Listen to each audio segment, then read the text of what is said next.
Hey, are you a professional sleeper? If you're like me, that's actually one of the habits that I struggle with, and it's so important. It's one of those undervalued healthy habits that a lot of times we take for granted how important our healthy sleep is. In Element 19 in your life book, Dr. Anderson goes over why sleep is so important and how to get better sleep. So make sure you check out Element 19. But a few things that I learned is when you're sleeping, that's actually when your body is resting, repairing, detoxing, and it's actually when your body is breaking down a lot of that fat that you lose is when you're sleeping. So make sure you're getting your skinny sleep.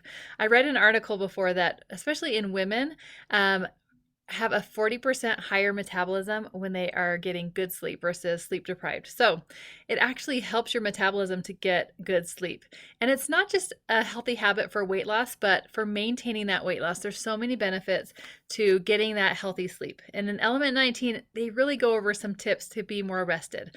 A few things that I love about sleep that they talk about, Dr. Anderson talks about in Element 19, is that twilight hour. It's the hour before bed. It's like getting ready for bed. Just like kids have a bedtime, as adults, we should have a bedtime that we're in bed getting good sleep.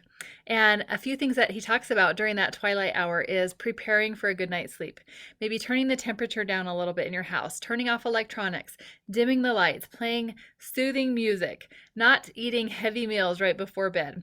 Sometimes I like to go for a walk or take a hot bath, or I love to read in my life book right before bed because things that you read before you go to sleep, you actually retain better. So that's a good time to read a few pages in your life book also.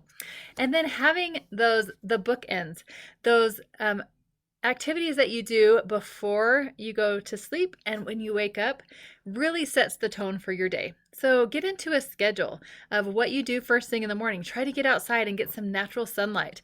That helps your circadian rhythm so you actually are sleeping better, and it helps you fall asleep better if you get that natural sunlight in the morning and then avoiding those blue lights at night, like from electronics. Also, at night, I love to write things down on paper of what I need to get done for the next day.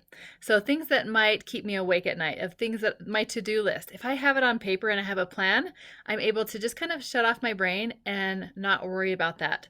And then in the morning, I'm more productive because I already have a list of what I want to get done. So that's really helpful. Also, journaling can be helpful to be able to go to sleep.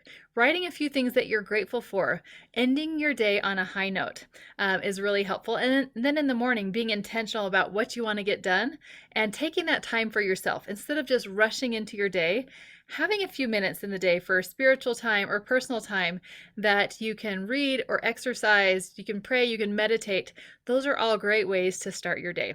So here is my challenge for you. I want you to check out Element 19.